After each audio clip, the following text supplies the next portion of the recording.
First time at the El Royale? You have the option to stay in either California or Nevada. I always wanted to stay in the honeymoon suite, even though I'm not currently on my honeymoon. Bad Times at the El Royale is very much the definition of a passion project. I wrote it for myself. It's that adage in screenwriting, just write what you want to see.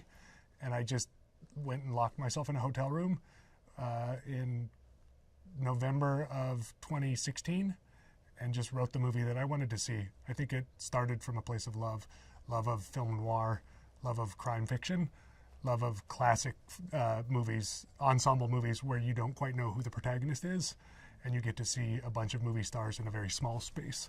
And so I went and wrote that movie, and then went and convinced Fox to let me make that movie, and now here we are. What are you doing out here? I got a job singing in Reno tomorrow. Don't pay nothing, but singing. This is not a place for a priest, Father. You shouldn't be here. Part of writing a script is making a document that will attract the cast that you want, and you have to really look at it and say, I got to give these actors something to play. When you go to a meeting with Jeff Bridges, you have to say to him, here's a chance to play something that you've never played before. And it's really hard when you have the career that Jeff Bridges has had to come up with something. So part of that is making sure all your characters have complicated stories. And that's part of what we're trying to say with the El Royale. No one is who they appear. It's a little too quiet in here. It gives me the willies.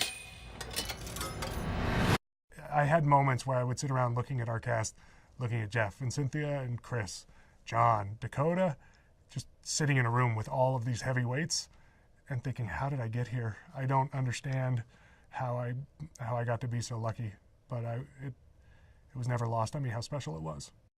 It's a game. It all starts with a simple choice. Would you mind opening the door? No, I ain't gonna do that. Bad Times at the El Royale was designed to play in theaters. We're shooting at Anamorphic on film for that reason. I love movie theaters. I love the communal experience. I love sitting in a movie theater and not knowing what's about to happen. And that, as much as anything, that's what I wanted to do with Bad Times. I wanted to feel that feeling when you're sitting next to somebody in a theater that you've never met before, and yet you both realize you don't know where this movie's going to go. When you hear a stranger sitting next to you laugh at the same thing that you're laughing in, there's a connection that is made that you can't replicate in your living room. Like it is as much about that as it is about the story. And I think Bad Times is aggressively about trying to give the theater goer that experience. I've done horrible things. So's everybody. Shit happens. Get the whiskey.